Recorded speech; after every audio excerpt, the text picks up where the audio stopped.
Nah, saya mengutip Imam Ibnu Athaillah dalam kitabnya Al-Hikam itu.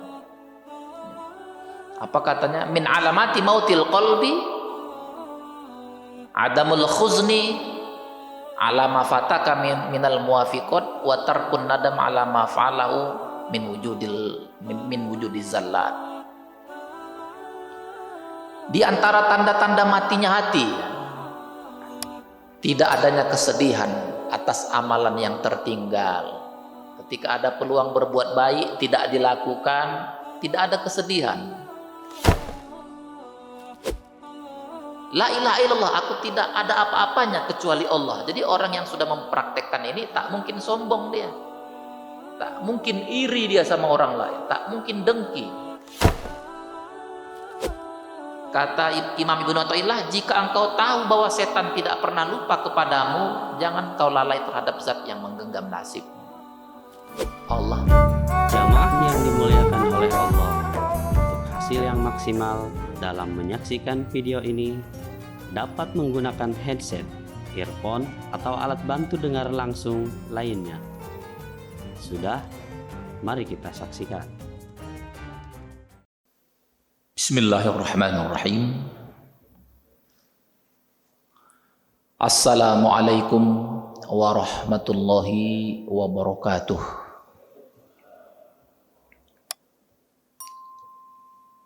Alhamdulillahilladzi lahul mulku wal hamd wa lahul quwwah wal qudrah wal iradah wa ilaihil mustaka wa huwal musta'an, la haula wa la quwwata illa billahil aliyyil azim. Hadirin jamaah subuh di Masjid Asy-Syarif yang dirahmati Allah. Alhamdulillah kita masih dapat sholat subuh berjamaah, bersilaturahmi sesama kita. Mudah-mudahan Allah senantiasa menjaga hati kita tetap istiqomah untuk selalu datang kepada Allah sampai akhir hayat kita. Betapa nikmat beribadah, nikmat datang ke masjid itu memang tidak dimiliki oleh semua orang. Nikmat datang ke masjid tentu hanya dimiliki orang yang hatinya memang cenderung kepada Allah. Jangan pernah berharap apapun dari orang yang memiliki hati yang mati. Tidak akan bisa bekerja untuk menangkap nilai-nilai kebaikan, rasa rindu, rasa cinta. Itu hanya ada pada hati yang hidup. Untuk itu pada hari ini kita akan sharing tentang bahaya hati yang mati. Kita saja yang mudah-mudahan Allah menganugerahkan kita hati yang hidup, tahu-tahu bisa saja mati tiba-tiba karena beberapa faktor yang kita tanam, yang kita investasi. Konon lagi memang yang dari awal ada kerusakan. Kita saja yang mungkin diberi Allah anugerah hati yang hidup bisa mati. Pernah kita lihat ada orang yang sangat bijak, sangat arif dalam berkomunikasi, dalam hal apapun, tapi jatuh pada titik di mana orang tak menilai dia seperti yang biasanya. Orang yang kita anggap sangat arif, bahkan sangat soleh, tahu-tahu bisa jatuh kepada kehinaan. Itu saja yang diawali dengan kebaikan bisa jatuh, bisa mati hatinya. Konon lagi kita yang mungkin biasa-biasa saja, yang tidak soleh-soleh amat, tentu ini peluang hati kita menjadi mati lebih besar dari orang yang tadi memang punya dasar yang kuat. Nah itulah kita wanti-wanti, kita warning untuk diri kita sendiri, bagaimana kita menjaga hati jangan sampai mati. Kalau orang matanya rusak, menjadi buta, nggak bisa melihat yang indah-indah alam ini, begitulah hati yang mati itu. Jauh, tak bisa mendengar nasihat, udah tertutup hatinya, nggak bisa bekerja, itulah bahayanya kalau hati mati. Nah, saya mengutip Imam Ibnu Athaillah dalam kitabnya Al-Hikam itu. Ya. Apa katanya? Min alamati mautil qalbi adamul khuzni ala ma fataka minal muwafiqat wa tarkun nadam ala ma fa'alahu min wujudil zallat. Di antara tanda-tanda matinya hati, tidak adanya kesedihan atas amalan yang tertinggal. Ketika ada peluang berbuat baik tidak dilakukan, tidak ada kesedihan. Itu tanda hati yang, kata Imam Ibnu Athaillah, hati yang udah mulai mati itu. Ada kesempatan sholat subuh, ada kesempatan menambah guru, menambah hikmah, tak dilakukan, tapi tak merasa sedih. Ya. Jadi modalnya itu ternyata ada kesedihan ketika peluang untuk berbuat baik tidak jadi dilakukan, tidak terlaksana, paling tidak ada rasa sedih. Sedih yang memang jujur datang dari dalam hati ini, bukan sedih yang dibuat-buat. Tanda yang kedua katanya wa tarkun nadam ala ma fa'alahum min wujudiz zallat. Tidak ada penyesalan atas apa yang telah engkau lakukan berupa perbuatan yang menyimpang.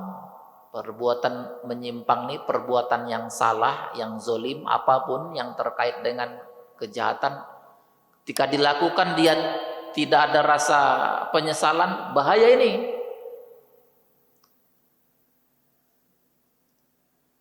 Mohon maaf, ya jelas-jelas dia berbuat zolim, katakanlah mungkin membunuh, memfitnah, ya berzina, biasa-biasa saja, selonong boy saja, naudzubillah kalau ada bisa begini. Ya, tidak menyesal terhadap apa yang telah dilakukan. Nah, itu bukti hatinya mati itu. Seperti yang mungkin pernah saya sampaikan, seorang yang hatinya sangat dekat dengan Allah pasti sensitif sekali. Saking sensitif itu hatinya itu, sadar betul dia alam ini sebagai masjid yang besar. Ketika melihat sungai, laut itu semua mereka sedang bertasbih. Seolah-olah terdengar di telinganya, bukan dia saja yang bertasbih, alam-alam pun bertasbih. Sensitif sekali itu hatinya, hidup hatinya. Bahkan ada seorang hamba Allah menjemur pakaian itu betul-betul tidak mau itu di pohon atau di atas rumput. Takut sekali mereka melakukan hal-hal yang mengganggu alam Allah yang mungkin sedang bertasbih. Begitu hidup hatinya. Tapi orang sekarang jangankan mencabut rumput, jangankan menjemur pakaian, orang mengotori alam. Saya sering tuh lewat di jalan-jalan besar itu, ada tuh satu karung sampah itu dibuang di tengah jalan. Apa ini orang ini begini?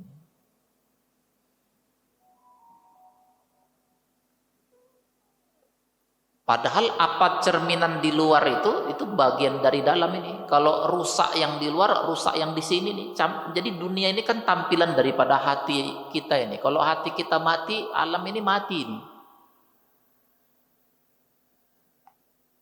Betapa banyak orang yang jadi korban kalau kita memiliki hati kita yang mati.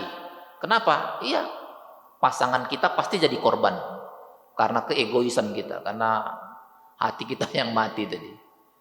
Anak-anak kita jadi korban kita. Semua orang yang dekat kita jadi korban kita. Kenapa? Hati kita mati. Hilangnya rasa itu. Nah, apalagi kalau hilangnya rasa kepada Allah. Pasti yang dia turut setan. Orang rasa kepada Allah gak ada. Makanya kita bermohon kepada Allah supaya hati kita ini dijaga oleh Allah. Disinilah kenapa para sufi itu menjadikan kajian hati ini kajian yang terus menerus menjadi tema besar, tema utama itu masalah hati. Karena hati itu, kata Rasulullah dalam hadisnya, itu seperti raja. Kalau raja yang memerintahkan raja yang kejam, raja yang bengis, jadilah perilaku kita bengis. Tapi kalau kita memiliki hati yang baik, berarti raja kita raja yang baik. Mintalah kepada Allah diberikan hati yang hati yang hidup.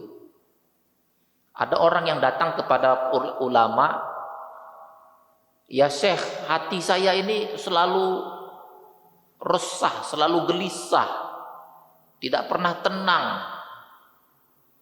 Syekh tadi menjawab, nah berarti ada masalah itu, kamu harus banyak baca Quran. Kalau tidak baca Quran, dengarkan orang yang baca Quran. Kemudian kamu harus hadir di majelis-majelis taklim. Ya, kemudian kamu harus banyak ingat maut, ingat mati. Tahu-tahu orang yang dinasihati tadi melakukan tiga-tiga itu.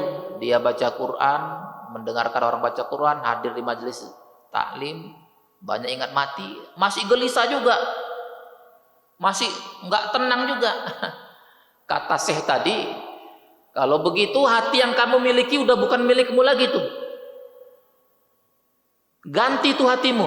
Waduh, gimana mau mengganti hati? Artinya udah terlalu parah, berarti itu udah hati setan itu. Orang kalau yang hatinya masih hidup, baru baca Quran saja sudah tenang. Ini udah baca Quran, udah hadir di majelis-majelis zikir, majelis taklim, banyak ingat mati. Enggak juga rasa hilang, itu berarti ada masalah besar dalam hati kita. Secara umum hati itu kan dua ya, ada hati secara fisik, itulah yang sering diistilahkan dengan jantung, itu secara fisik. Maka jantung ini menentukan bagaimana fisik wajah seseorang, itu tergantung pada jantungnya. Itu secara fisik, tapi tentu yang lebih banyak kita bahas pada kesempatan ini hati dalam bentuk spiritual, dalam bentuk rohani. Itulah hati yang disebutkan oleh Allah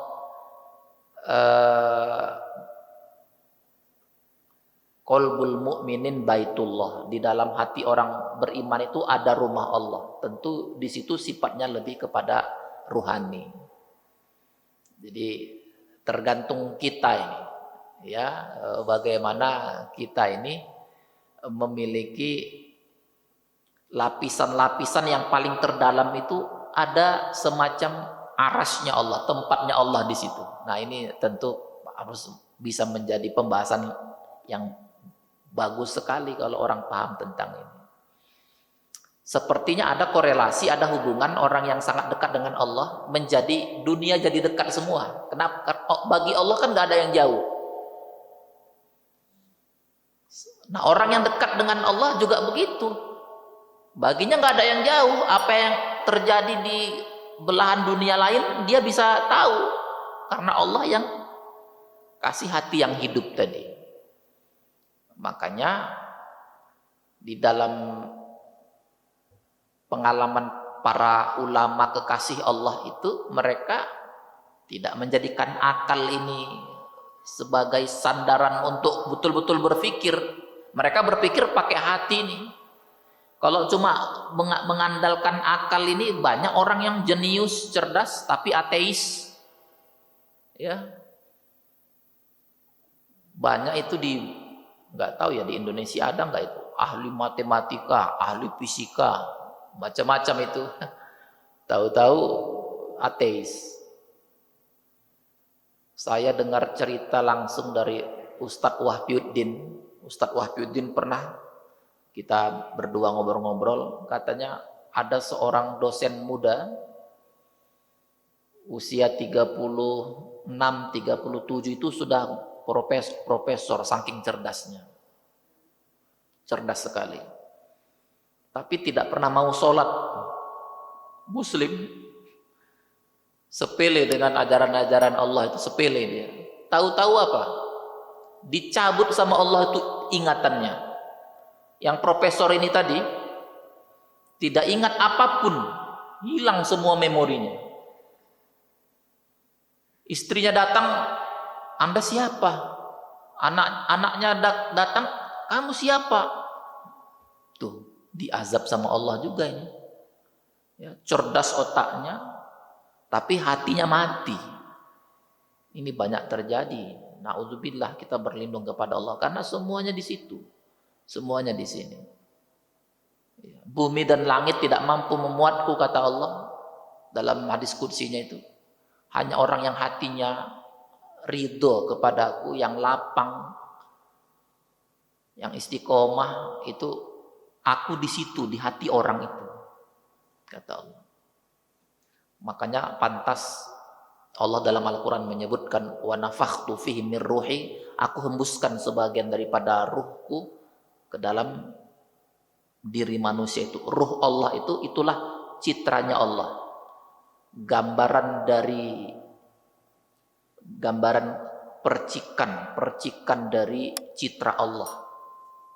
Jadi di dalam diri kita ini ada istilahnya Allahud, sifat-sifat keilahian. Kenapa? Karena ada ruh Allah di situ. Maka jangan disia-siakan, jangan dihinakan dengan pilihan-pilihan kita yang salah dalam menjalani hidup ini. Jadi kalau mau kita runtutkan, semuanya berawal dari Allah. Ya, dialah Allah yang maha gaib. Allah itu maha gaib. Ya.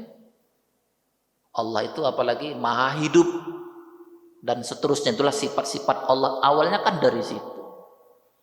Ini yang mohon maaf tidak dipahami oleh kelompok kaum Kristiani yang menyamakan secara sejajar antara makhluk Nabi Isa itu sebagai Allah itu sendiri. Itu gimana itu?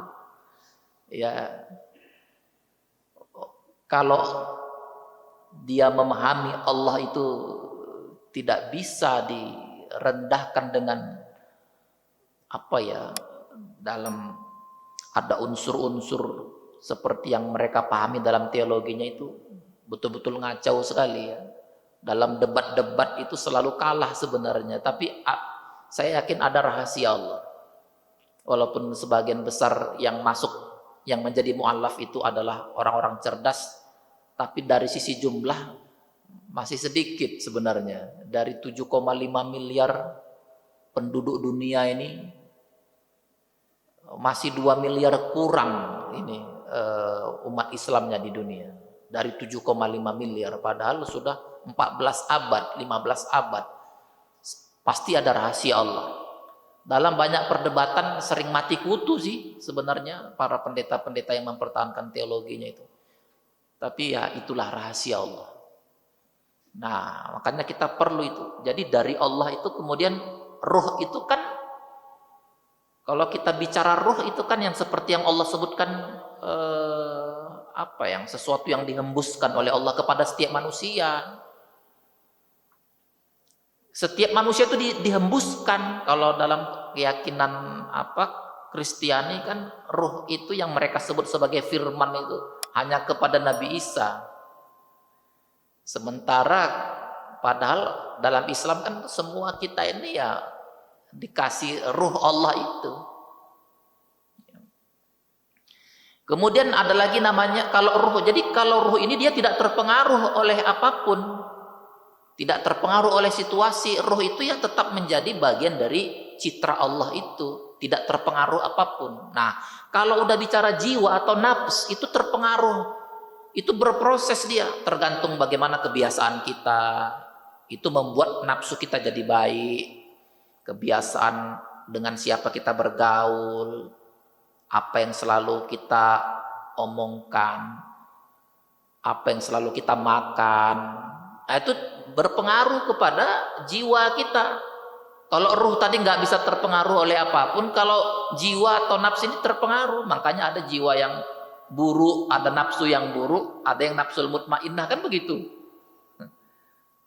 Makanya dalam Quran justru mengatakan sebagian besar nafsu itu mengajak kepada yang buruk. apalagi ditambah dengan pergaulan kita yang buruk, pendidikan kita buruk, tontonan bacaan kita buruk, ya buruklah semua jadinya. Itulah yang jadi nafsu al-ammarah itu. Ya jadi begitulah. Dan paling rendah fisik itu tadi, dalam fisik, dalam hati, dalam arti jasad atau fisik. Ini sebagai media perwujudan, tapi lagi-lagi intinya lebih kepada hati dalam bentuk spiritual atau nurani itu yang kita bicarakan di sini. Istilah-istilah hati itu banyak sekali. Ada istilahnya basyirah, di dalam diri kita ada basyirah, mata hati. Makanya Nabi ada dalam hadisnya itu istabtak qalbak. Kalau kamu dalam keraguan, bingung, coba minta fatwa lewat hatimu. Karena hati itu bagian daripada mata batin. Coba lihat dengan mata batin. Namanya basyirah. Ada namanya domir. Ini yang menuju kepada yang membimbing kita untuk menjadi orang yang bermoral. Ada fuad. Fuad inilah yang sering menjadi hakim. Ya, tapi kadang orang melanggar itu, melanggar hakim. Dirinya sendiri sebenarnya bisa, tapi dia langgar. Namanya fuad. Ada namanya asror. Nah, ini yang sering saya katakan. Asror itu sudah sampai memahami rahasia-rahasia Allah, kedalaman makna ibadah-ibadah secara keikatan yang begitu kuat. Tentu kalau sudah di level asror ini, itu yang rahasia bagi kebanyakan orang, tidak ada rahasia sama dia. Orang Allah kasih sama dia. Bagaimana Allah melihat sesuatu, dia pun dikasih Allah bisa melihat itu. Nah, ini tentu dalam sekali ini. Tapi kalau hatinya mati, mustahil punya asror. Ya, jangankan tumbuh hatinya hidup, punya asror bertunas sedikit pun tidak. Ya, ada namanya latifah. Latifah itu sesuatu yang lembut yang ada dalam hati. Latif. Allah itu Maha Al-Latif. Jadi orang yang memiliki hati yang latif ini sudah sebenarnya bagian daripada melaksanakan sifat-sifat Allah, memiliki sifat-sifat Allah. Inilah orang yang latif. Makanya sering diistilahkan orang yang hatinya hidup itu orang yang berakhlak seperti akhlaknya Allah. Dia adalah manifestasi Allah itu. Termanifestasikan dalam ucapan, dijaga Allah dalam ucapannya, dijaga Allah perbuatannya. Itulah orang yang sampai di level asror dan orang yang sampai di level latif. Kalau ada orang yang dicintai Allah, biasanya dia melakukan hal-hal yang walaupun seperti air, tapi dia melakukan yang biasa dilakukan Allah, walaupun tidak bisa disamakan. Allah tidak tidur misalnya, tapi orang yang dicintai Allah biasanya tidurnya sedikit. Allah itu tidak makan. Orang yang dicintai Allah pasti makannya sedikit. Seperti itu. Sama seperti saya kalau bisa bersahabat dekat ya dengan seseorang, biasanya ada kemiripan hobi, kesukaan tertentu. Jadi kita dekat secara psikologis. Begitu juga kalau kita melakukan hal yang dilakukan Allah, yang tadi sedikit tidur, sedikit makan, sedikit berbicara juga, tentu ini dianugerahi Allah hati yang asror, hati yang hidup. Nah, seperti ini dia. Ada juga kata para ulama 4 lapisan hati. Kita ini punya potensi ini semua, tapi bagaimana termanifestasikan lagi-lagi tergantung siapa guru kita, kepada siapa kita sering berkumpul. Inilah jadi sangat menentukan. Yang pertama namanya as-sadar. As-sadar itu bagian luar, permukaan. Na'udzubillah kalau kita hanya tahu soal permukaan. Kalau tahu permukaan saja, itulah nanti kita terjebak dengan permukaan saja. Terlalu kagum dengan orang yang punya jabatan, padahal jabatan itu permukaan itu. Ini wilayah sadar, wilayah permukaan. Kalau dalam bahasa Arabnya kan sadar itu dada ya, maksudnya ya permukaan itu. Orang kan banyak terjebak dengan permukaan. Termasuk tadi tuh terlalu kagum sama orang yang katakanlah mungkin punya gelar, punya pangkat, biasa-biasa aja. Ini kadang-kadang gara-gara takut kehilangan pangkat atau ambisi punya pangkat, itu hilang kehormatannya itu. Saya punya teman, mohon maaf, kalau jumpa bicara jabatan aja tiap hari. Bahkan disuruhnya saya berdoa supaya dikasih jabatan. Saya tanya apa doanya? Doanya katanya Allahumma ftah abwaba istana. Itu amalan dia tiap hari. Ya Allah, bukakan sama saya pintu istana. Istana itu maksudnya apa? Ya istana presiden katanya. Surga di dunia ini ya kalau orang yang dekat istana itu nggak main-main, memang serius dia bilang begitu. Nah, kalau yang seperti itu, itulah terlalu di permukaan. Ya. Padahal sudah bergelar profesor doktor, tapi begitu cara berpikirnya. Mengakunya sholat hajat tiap hari, tapi sholat hajat tiap hari yang diminta supaya bisa masuk istana. Waktu isu-isu kemarin mau reshuffle kabinet itu, dia cerita sama saya, Ustadz, saya ini ada petunjuk dari langit katanya. Petunjuk apa itu? Udah 3 kali saya bermimpi dengan Pak Jokowi. Terus ya Pak Jokowi itu terinjak duri, nyangkut duri di kakinya katanya. Terus apa hubungannya? Ya saya disuruh yang mencabut duri itu. Terus apa maknanya? Berarti peluang saya jadi menteri ini udah 99%. Tahu-tahu begitu kemarin diumumkan nama dia nggak ada. Ya sebenarnya waktu itu, mohon maaf, saya udah nggak yakin ini kalau dari caranya begini ini gimana. Tapi itulah saudara-saudara kita yang terlalu ambisi. Orang kalau sudah terlalu ambisi, gimana? Hatinya ya udah mati, tertutup oleh ambisi. Ambisinya itulah yang jadi Tuhannya itu. Tiap hari itu yang dipikirkannya, yang dibicarakannya. Ini yang sering disebutkan oleh Allah, banyak orang menjadikan ambisinya termasuk syahwatnya itu sebagai Tuhannya. Na'udzubillah. Inilah di dataran sadar. Ada di dataran qalb. Qalb itu ada dikasih potensi keimanan, kekhusyukan, kecintaan. Itu namanya qalb, walaupun dia terus berbolak-balik tapi kecenderungannya pada itu kebaikan tadi.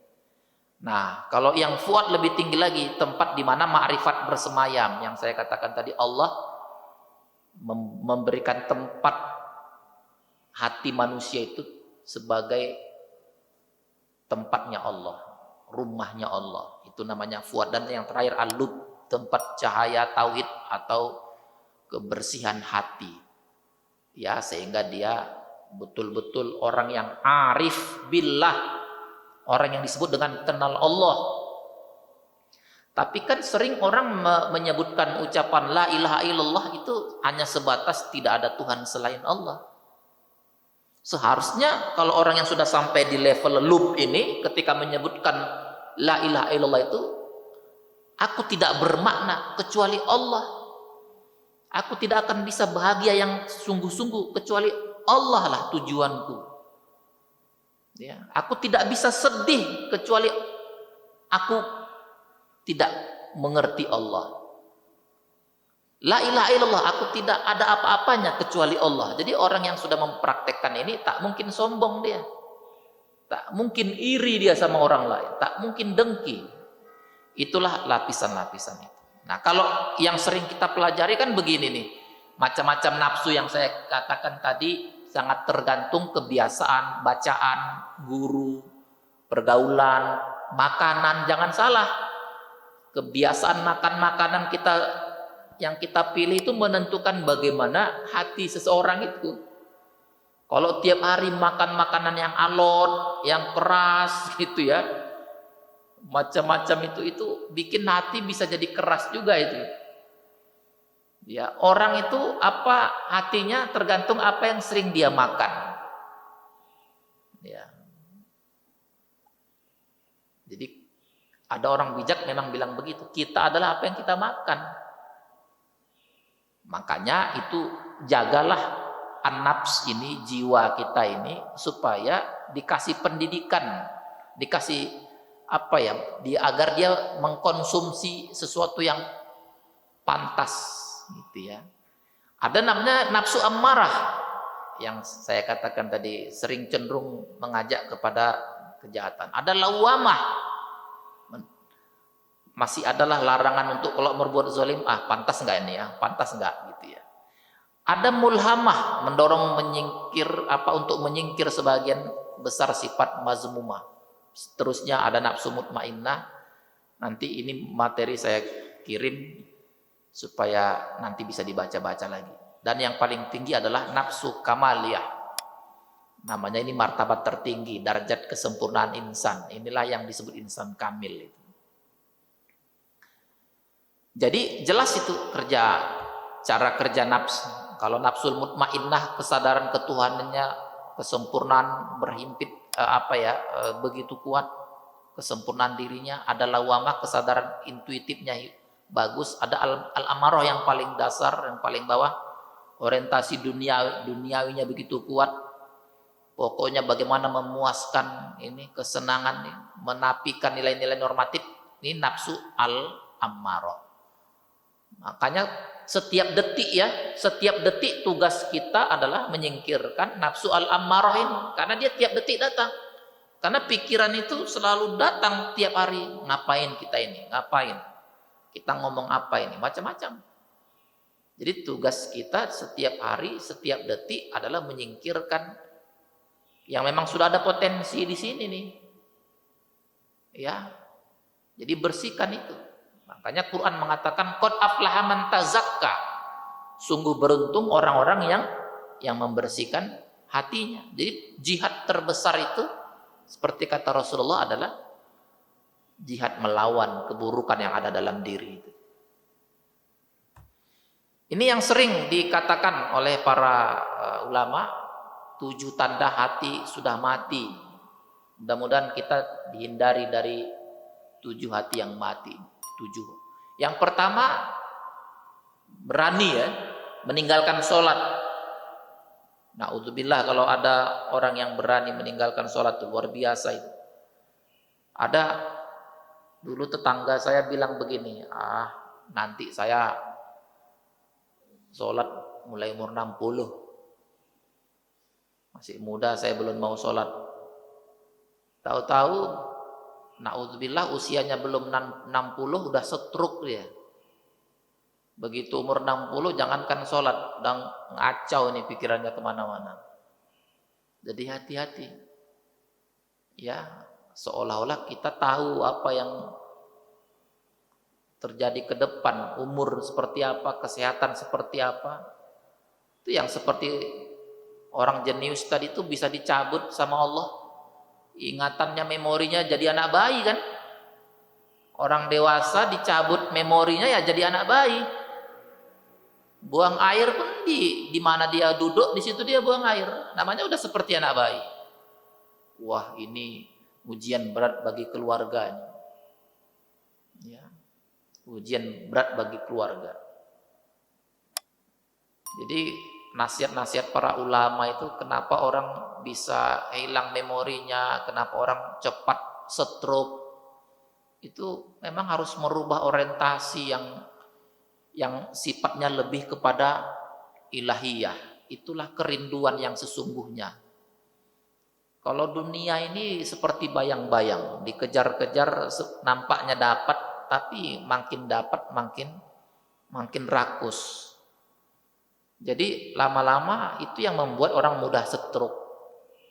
Semua jadi masalah ya. Kalau dia sholatnya tinggal itu enggak masalah besar. Yang tinggal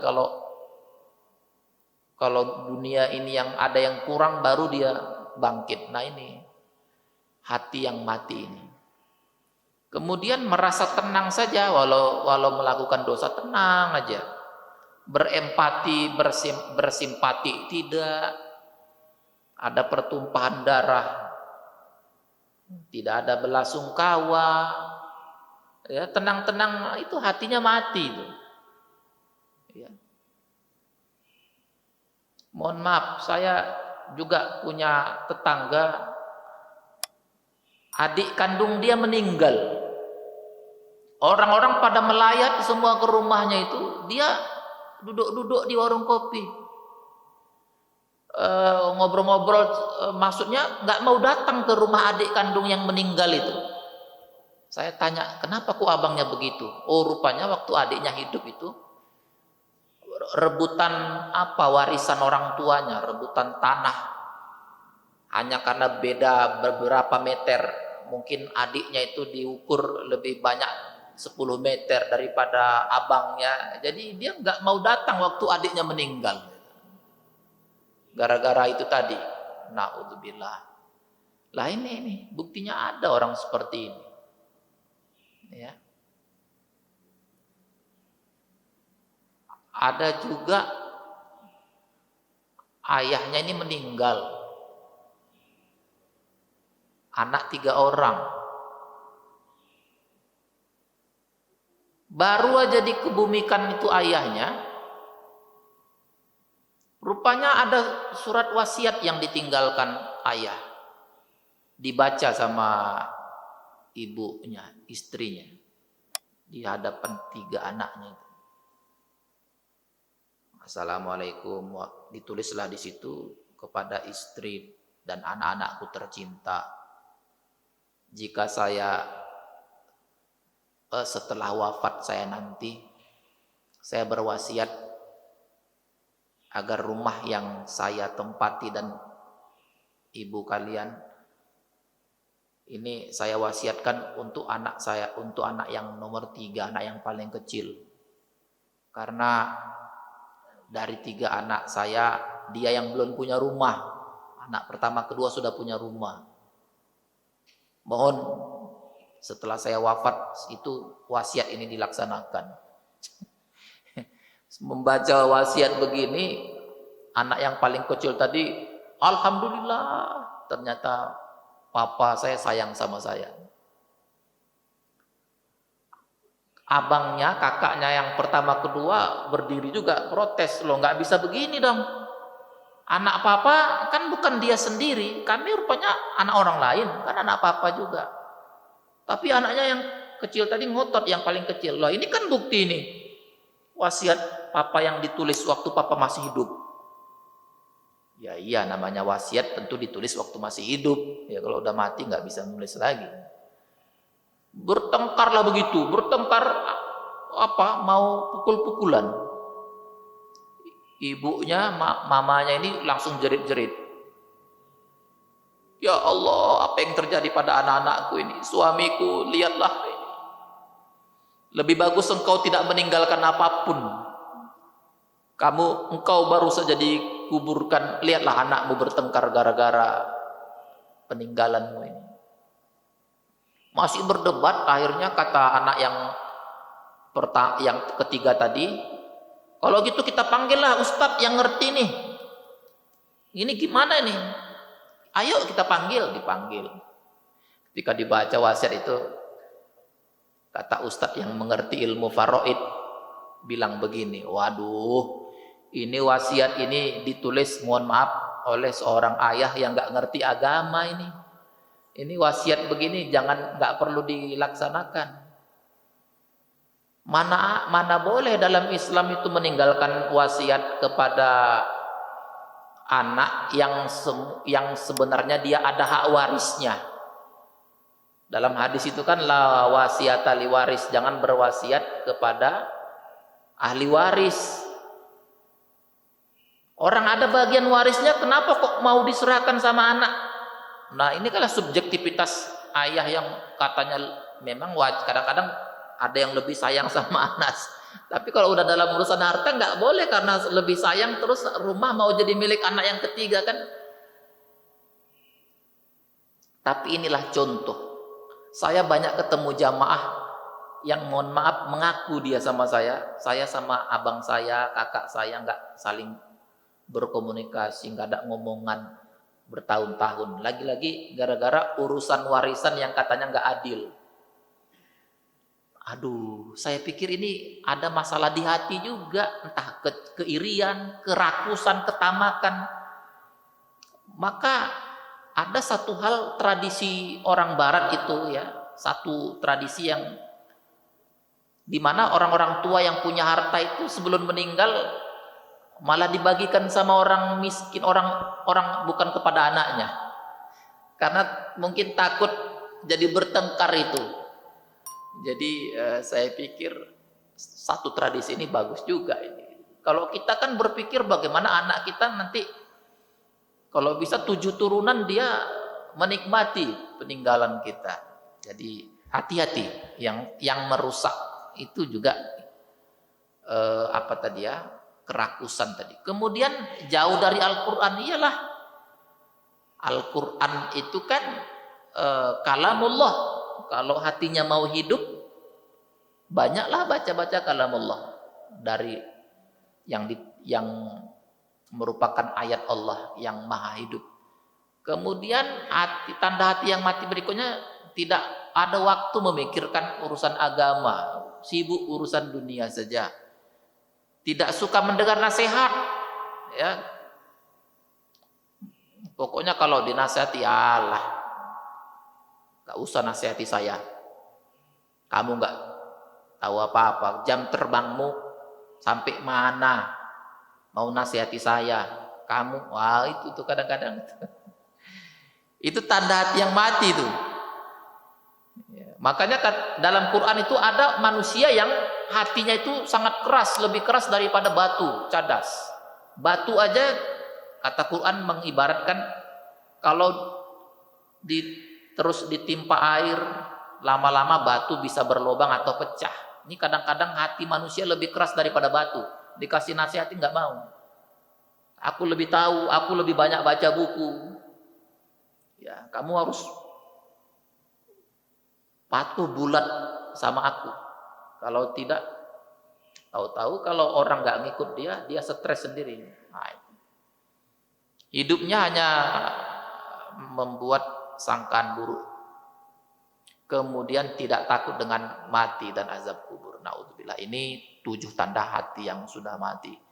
Makanya kita setiap detik perjuangan kita adalah bagaimana membuat hati kita terus hidup, agar jangan banyak orang-orang yang kita zolimi. Ya, banyak orang yang jadi korban karena hati kita yang mati. Banyak orang yang sudah meninggal, keluarga-keluarganya bahkan tetangganya merasa aman. Kenapa? Waktu dia hidup nggak pernah merasa aman karena perbuatan dia. Naudzubillah. Bayangkan kalau orang yang hatinya mati, nafsu amarahnya yang jadi pegangannya. Bagaimana Quran menjaga ini betul-betul jangan sampai kita memiliki hati yang mati sehingga syahwat yang jadi dominan dalam setiap langkah. Karena kalau udah hati kita mati, yang hidup syahwat, syahwat itulah yang membuat kita lalai umur, lalai waktu, lalai pada jabatan, lalai kepada harta, macam-macam itu. Ya.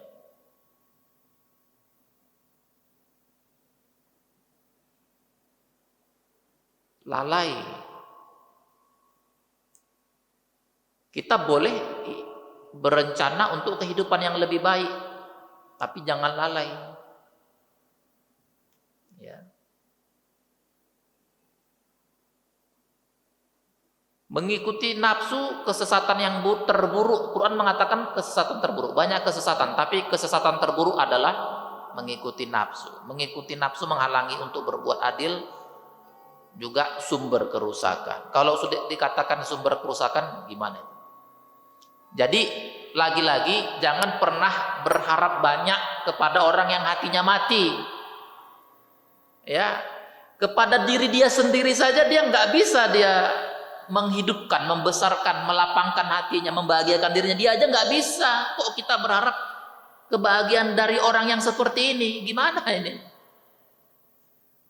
Dulu ada pepatah Melayu yang sering saya ingat, jangan merajuk sama orang yang nggak sayang sama kita. Kalau dia benci sama kita, kalau bisa kita celaka, Pak. Kalau dia benci sama kita, kok kita merajuk minta kasih sayang dari dia? Berat itu. sama diri dia sendiri aja tak bisa dia kelola. Nah, itulah orang yang hatinya mati. Jadi mari kita berlindung kepada Allah, jangan sampai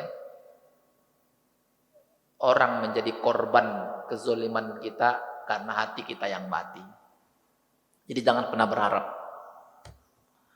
Kata Ali bin Abi Thalib, aku sering mengalami penderitaan dalam hidup, tapi penderitaan yang paling besar aku rasakan ketika aku berharap dari orang yang hatinya mati. Berharap dari orang yang hatinya mati. Gimana kita mau berharap sama orang yang hatinya mati? Na'udzubillah. Karena itu hati ini menjadi alat ukur parameternya ini. Ya, kalau kita nggak bersedih dengan hilangnya kejujuran, mati itu hati kita. Sekarang kan pemimpin-pemimpin kita asal ngomong, benar atau tidak, pokoknya dia bisa bertahan. Sekarang lagi rame-rame itu kan, bicara sembarangan, nggak jujur, bohong untuk menarik simpati, tapi nggak sesuai dengan kenyataan. Makanya rame-rame kemarin, silakan lanjutkan kritik, ya, karena senang dikritik katanya pemerintah. Kata Pak JK, gimana caranya mengkritik supaya nggak ditangkap polisi?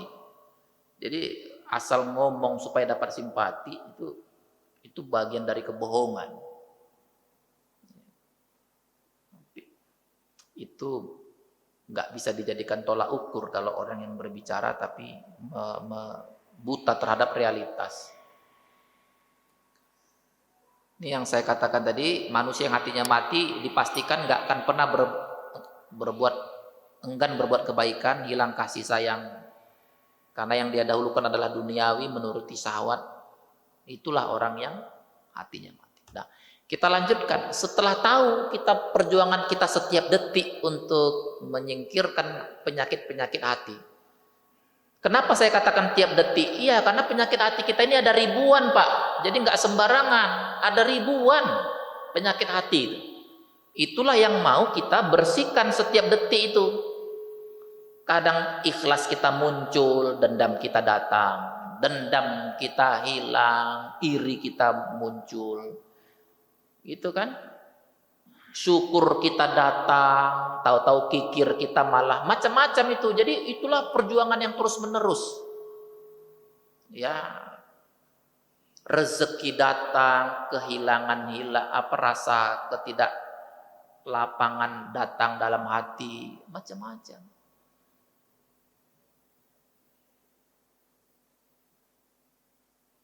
Makin cinta kita sama anak-anak, tapi ibadah juga tak tambah khusyuk. Jadi banyak sekali, sampai ribuan itu. Ya. Bayangkan mau menyingkirkan ribuan itu. Ya.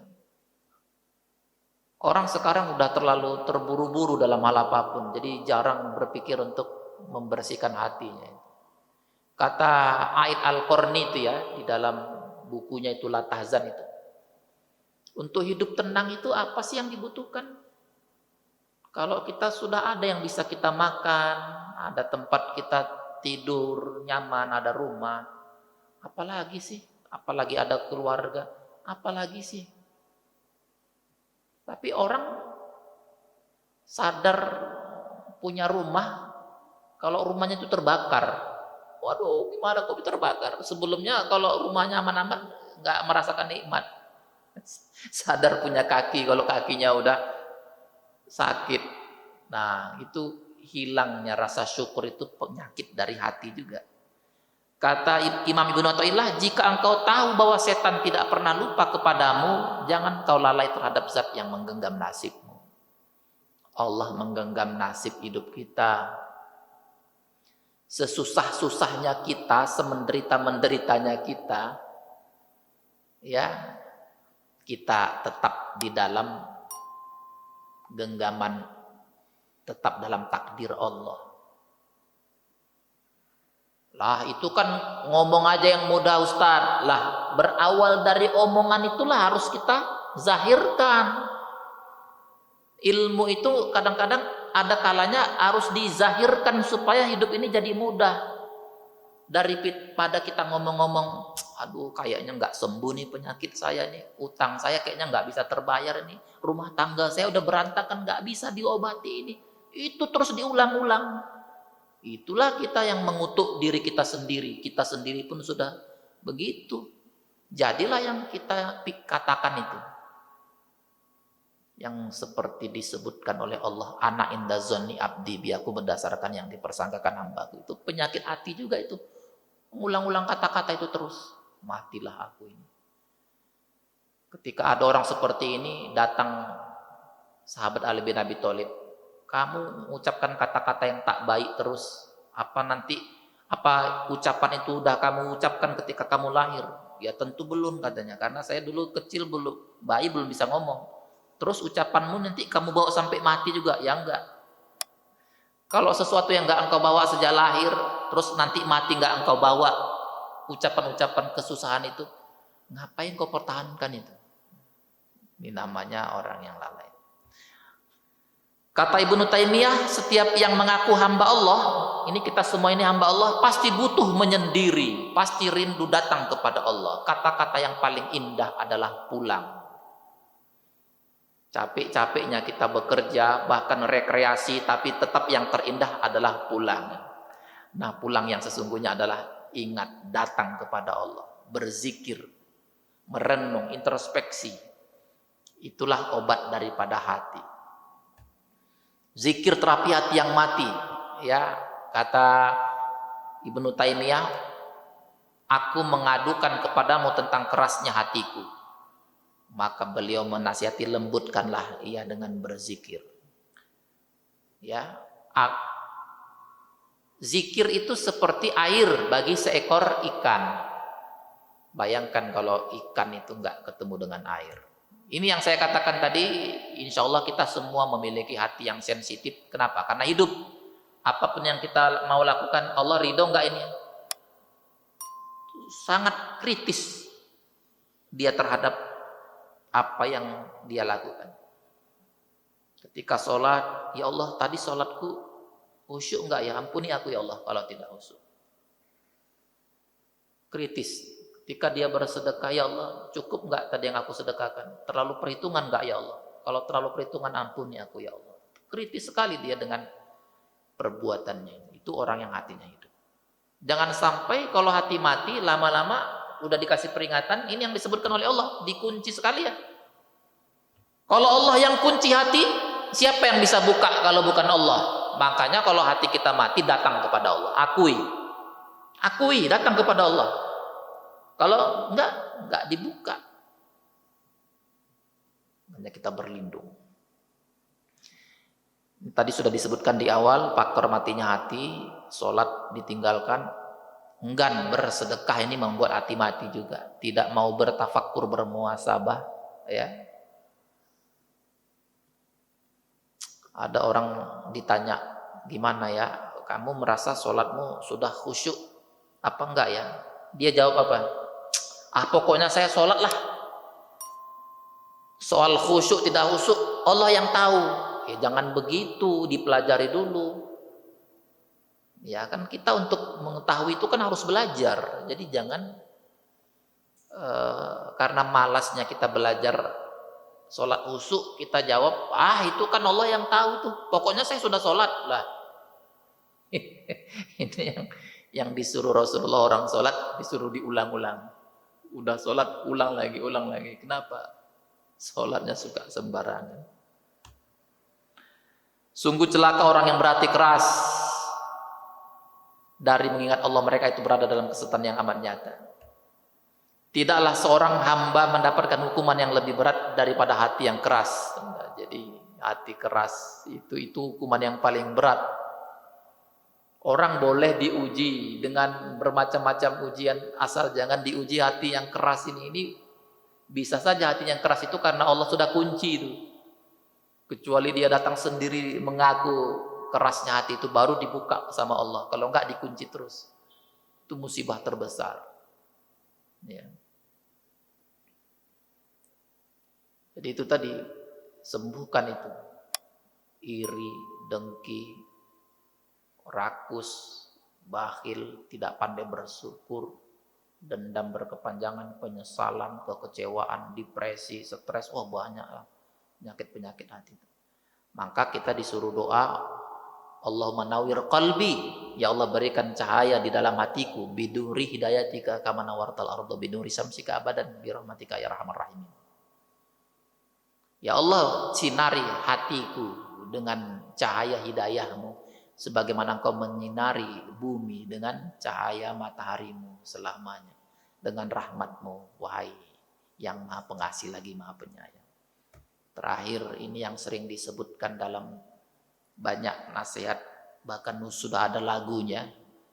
Bagaimana Ibrahim Al-Khawas berkata, obat hati itu katanya ada 5. Baca Quran dan maknanya, tadabbur. Ya, rajin mengosongkan perut, ini bagian dari cara menyembuhkan hati. Mendirikan sholat malam, ya. Tawadhu, merendahkan diri, jangan sombong, merendahkan diri di hadapan Allah. Ya, bermajelis, bergaul dengan orang-orang yang soleh. Ini cara untuk bisa membuat hati terjaga, tidak sampai mati. Kalau sempat mati, itu musibah yang paling besar. Tidak akan bisa menangkap sinyal-sinyal kebaikan, nasihat dari orang lain. Saya kira ini yang harus kita jaga. Mudah-mudahan Allah menganugerahkan kita hati yang hidup, hati yang selalu rindu kepada Allah, hati yang selalu lapang, hati yang selalu bersyukur. Disitulah banyak orang yang ibadahnya nampak biasa, tapi Rasulullah mengatakan ini orang calon surga.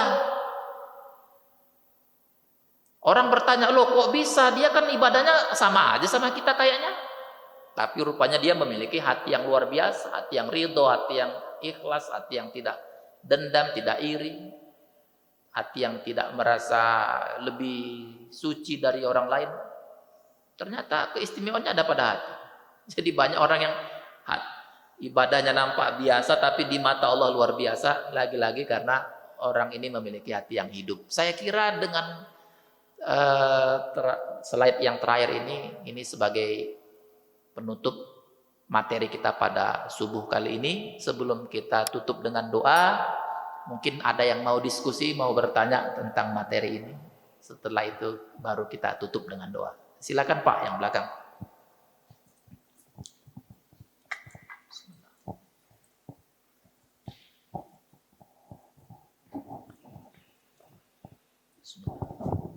Assalamualaikum warahmatullahi wabarakatuh.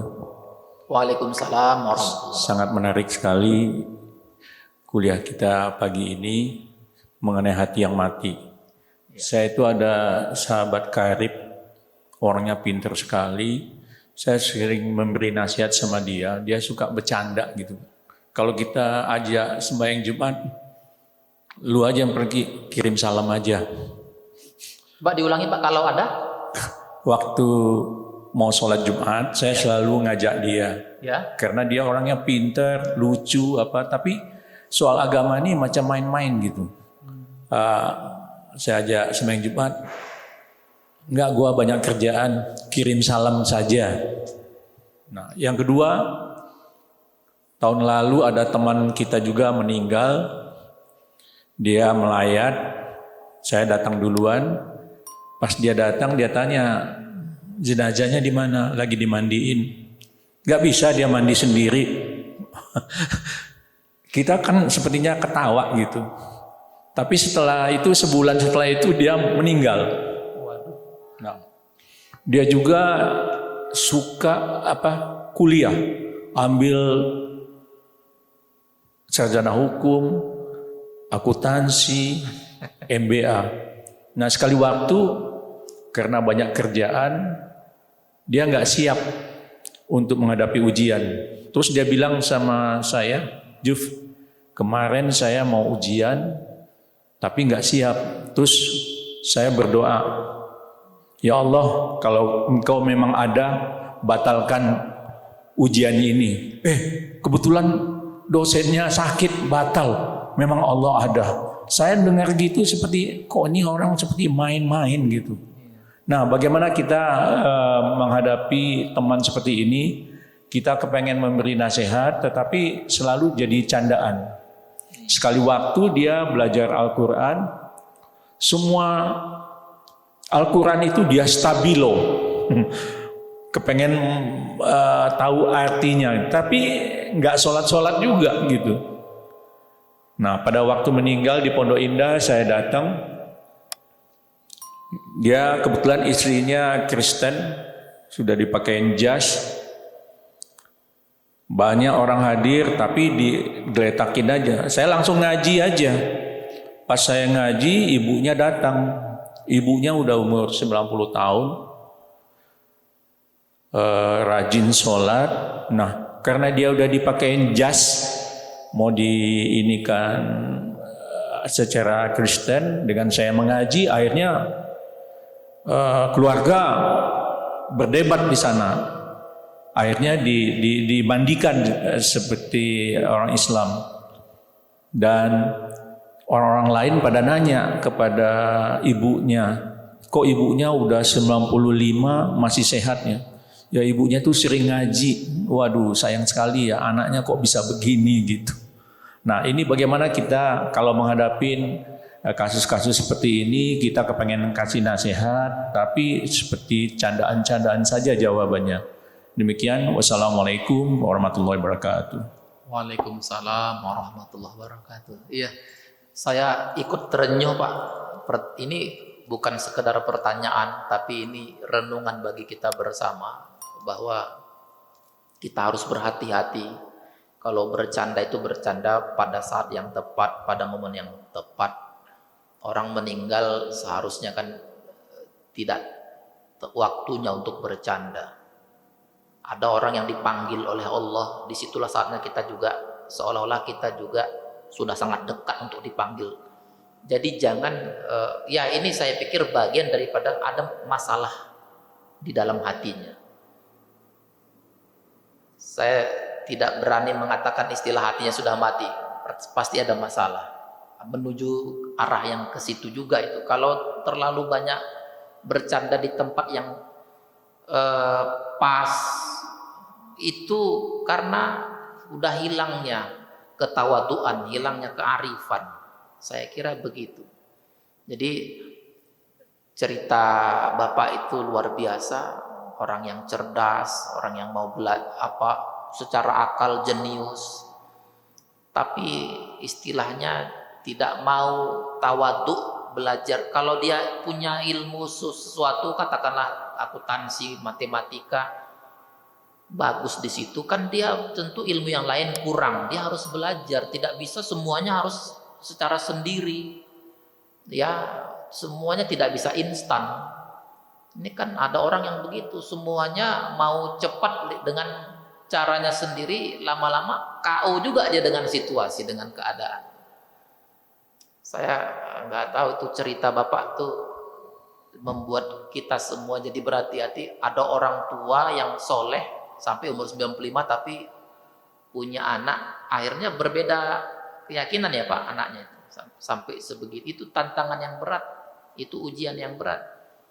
Ya kalau bisa dinasihati alhamdulillah, tapi kalau sudah tidak bisa dinasihati, ya itulah bagian daripada peringatan buat siapa saja. Ini bisa terjadi pada siapa saja. Kita tidak menceritakan orang per orang, tapi bisa terjadi sama siapa saja bagi yang karena terlalu kita terlalu percaya diri. Jadi kadang-kadang doanya begitu, dia nggak siap ujian mendoakan yang buruk, nggak boleh begitu. Jadi saya pikir semua yang Bapak ceritakan itu kembali kepada hati. Itu semuanya itu bermasalah itu. Hati yang bermasalah pasti hilang kearifan, nggak tahu bercanda, main-main. Ya. Kok kirim salam sama siapa? Ya. Orang diajak sholat nyuruh kita kirim salam sama Allah, maksudnya begitu ya. Itu kan candaan-candaan yang tak pada tempatnya. Saya pikir naudzubillah, mudah-mudahan kita terhindar dari candaan-candaan yang seperti ini. Ya, bercandalah pada tempatnya Rasulullah itu suka bercanda tapi pas. Tidak bercanda di tempat yang salah dalam situasi yang salah. Kalau yang Bapak sampaikan tadi, dia itu sepertinya tidak tepat sekali, seperti ada menyepelekan dan mengejekan juga itu, gitu ya. Tidak ada rasa, kan masuk itu tadi, ciri hati yang mati tadi itu.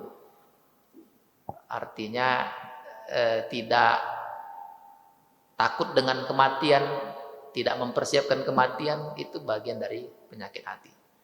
Saya kira yang Bapak sampaikan itu lebih dari sekedar pertanyaan, tapi itu renungan buat kita semua. Saya kira demikian, Pak. Kita tutup dengan doa ya. Baik, mari sama-sama kita tutup dengan doa. Mudah-mudahan Allah membuka hati, menghidupkan hati kita sehingga kita dicintai Allah. Kalau Allah sudah mencintai kita, insya Allah makhluk yang lain juga mencintai kita. A'udzubillahi minasyaitonirrajim. Bismillahirrahmanirrahim. Allahumma shalli ala sayyidina Muhammad wa ala ali sayyidina Muhammad. Ya Allah, ya Tuhan kami, betapa kami menyadari ya Allah banyaknya kelalaian-kelalaian yang masih kami lakukan ya Allah. Nikmat-Mu terus turun kepada kami ya Rabb, tapi tidak selalu kami pandai bersyukur atas nikmat-Mu. Bertahun-tahun kami menghirup udara-Mu, setiap detik kami hirup udara-Mu, tapi tidak setiap siang malam kami ingat kepadamu.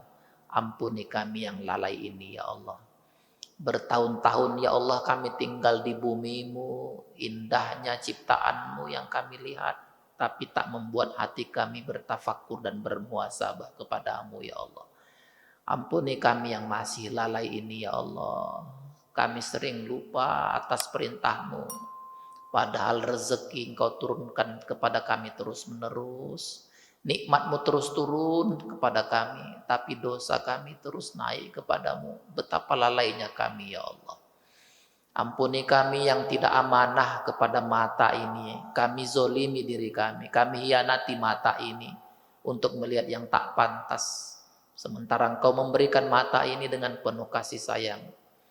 Kami hianati amanah-Mu ya Allah dengan tangan ini yang kami gunakan untuk sesuatu yang salah, untuk menzolimi orang lain. Ampuni kami ya Allah. Ya Allah, ya Tuhan kami, Engkaulah tujuan kami, Engkaulah prioritas kami ya Allah. Bimbing kami agar hati ini selalu hidup untuk rindu dan datang kepadamu ya Allah. Bimbing kami ya Allah agar hati kami bahagia dalam sujud-sujud kami, dalam zikir-zikir kami ya Allah. Ya Allah, jadikan kami bahagia saat kami membaca ayat-ayat Al-Quran ya Allah. Jadikan keluarga kami keluarga yang Engkau terangi dengan sinaran Al-Quran ya Allah. Jadikan kami keluarga yang pandai bersyukur ya Allah. Jagalah hati kami agar hati yang merindukan Engkau ya Allah. Allahumma rabbana innaka antas sami'ul alim wa tub 'alaina ya Allah innaka antat tawwabur rahim. Rabbana atina fid dunya hasanah wa fil akhirati hasanah wa qina adzabannar. Walhamdulillahi rabbil alamin. Wassalamualaikum warahmatullahi wabarakatuh.